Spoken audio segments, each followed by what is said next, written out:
La situation est compliquée entre Caroline et Axel. Lui, il a eu un véritable coup de cœur pour elle, mais elle, pas du tout.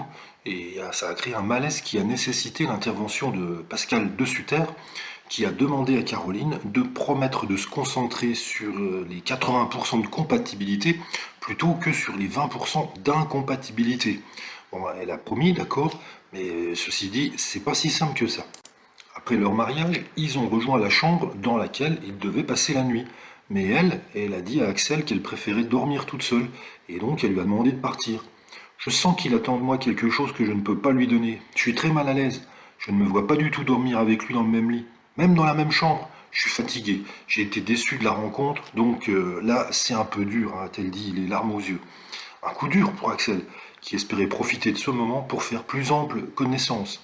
Et du coup, il est déçu, il se demande si ça vaut le coup de rester, voire même de continuer. Le lendemain, ils ont eu une explication. Très vite, Axel a expliqué qu'il avait pris la volonté de Caroline de le renvoyer de la chambre comme une douche froide. Pas un sourire, zéro gentillesse. Je me suis couché en me demandant ce qui se passait, a-t-il déclaré.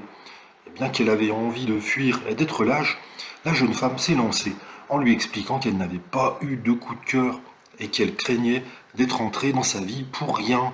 Même si elle n'y croyait pas beaucoup, elle a accepté de continuer l'aventure pour lui donner quand même une deuxième chance. Toujours aussi positif, Axel voulait y croire, mais il n'a vu aucune amélioration lors de leur voyage pour la lune de miel. Que de la dégradation. J'ai l'impression qu'elle joue un rôle avec moi. Je pense que je mérite pas ça. Encore une fois, ils ont fait chambre à part. Le candidat a donc pu discuter tranquillement avec Pascal de Sutter, qui a été mis au courant de la situation et qui a pris sa défense. Je suis en train de vivre un véritable cauchemar, a lancé Axel.